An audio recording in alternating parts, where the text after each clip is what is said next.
Good morning और dear students. जैसा कि आपको पता है कि हम गुंजन किताब से महादानी कर्ण लेसन नंबर 12 कर रहे हैं और मैंने आपको इसके बारे में कुछ पढ़ाया भी था। तो हमने पिछले क्लास में क्या किया था उसके बारे में थोड़ा सा रिवीजन कर लेते हैं। तो मैंने आपको बताया था किस तरह से कर्ण को महादानी कहा गया है, जिसके कारण इंद्रदेव और वरुण देव बहुत ही उनसे जेलसी करते थे, जलते थे, ईर्ष्या करते थे, क्योंकि हर जगह सिर्फ उन्हें यही सुनाया देता था कि कर्ण बहुत महादानी है। वो एक बार अगर कह दे कि मैं उसे कुछ दूंगा तो वह देकर ही रहते हैं। तो उन्होंने क्या सोचा? उन्होंने सोचा कि हम भेष बदलकर साधु के रूप में महादानी कर्ण के पास जाएंगे, तब देखते हैं वो अपना वचन रख पाते हैं कि नहीं। तो चलिए देखते हैं।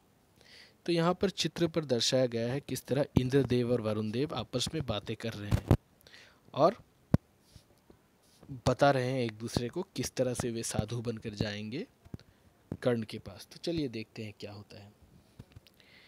देखिए, दूसरा दृश्य हम आरंभ करते हैं, क्योंकि पहला दृश्य मैंने आपको बता दिया था। दूसरा दृश्य, युद्ध भूमि, सूर्य अस्त हो रहा है, घायल सैनिकों के कराहने की आवाजें आ रही है। कर्ण अपने रथ के समीप पड़े हैं, खून की धारा बह रही है, बेहोश से हैं दो व्यक्तियों का दीन अवस्था में प्रवेश। तो देखिए क्या लिखा है। दूसरा दृश्य में क्या हो रहा है? युद्ध भूमि है, मतलब एक जगह है जहाँ पर युद्ध हो रहा था और सूर्य अस्त हो रहा है, यानी शाम का समय है, और घायल सैनिकों के कराहने की आवाज़ आ रही है। हर जगह सैनिक घायल होकर करा रहे हैं कष्ट से, और कर्ण अपने रथ के समीप पड़े हैं, खून की धारा बह रही है, और कर्ण वहीं कहीं रक्त से खून की धारा उनके सिर से, हाथ से, पैर से बह रही है, और कर्ण अपने रथ के समीप पड़े हैं, बेहोश से हैं। दो व्यक्तियों का दीन अवस्था में प्रवेश, और दो व्यक्ति मतलब यहाँ पर कर्ण और वरुण की बात की गई है।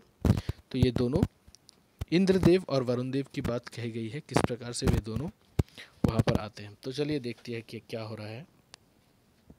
देखिए, इंद्र और वरुण और कर्ण आपस में बातें करते हुए। इंद्र, महाराज कर्ण की जय। महादानी महावीर कर्ण की जय हो। कर्ण नेत्र खोलते हुए, कौन? अरे आप कौन? प्रणाम, मेरा प्रणाम स्वीकार करें, यशस्वी हो। तो इंद्र क्या कहता है? इंद्र कहता है महाराज कर्ण की जय। इंद्र आते ही क्या कहता है कर्ण को? महाराज कर्ण की जय। फिर वरुण क्या कहता है? महादानी महावीर कर्ण की जय हो। फिर कर्ण कहता है नेत्र खोलते हुए, कौन? अरे आप कौन? प्रणाम, मेरा प्रणाम स्वीकार करे। इंद्र क्या कहता है? यशस्वी हो। तो दोनों इंद्र और वरुण अपना वेश बदलकर वहां पर आते हैं। फिर देखिए, वरुण, गौरवशाली हो दानवीर कर्ण, हम दो निर्धन प्राणी हैं, सुबह से इधर उधर भटक रहे हैं, युद्ध के कारण अन्न का दाना तक भिक्षा में नहीं मिला। आपकी दानप्रियता की कहानियाँ लोक परलोक में प्रसिद्ध हैं, आप हमारी कुछ सहायता कीजिए। फिर वरुण क्या कहता है? वरुण जो कि साधु के वेश में है, वो कर्ण से कहते हैं कि गौरवशाली हो दानवीर कर्ण, हम दो निर्धन प्राणी हैं। कहते हैं कि हम दोनों बहुत निर्धन हैं, गरीब हैं, सुबह से इधर उधर भटक रहे हैं, युद्ध के कारण अन्न का दाना तक भिक्षा में नहीं मिला है, आपकी दान प्रियता की कहानी लोक परलोक में प्रसिद्ध है, आप हमारी कुछ सहायता करें।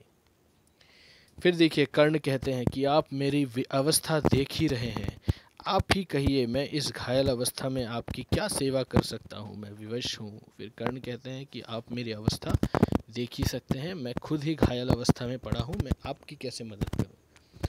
फिर इंद्र क्या कहते हैं? देखिए, इंद्र मुस्कुराते हुए, तो क्या आज यह बात असत्य सिद्ध होगी कि कर्ण के सामने आया कोई भिक्षुक खाली हाथ नहीं लौटा।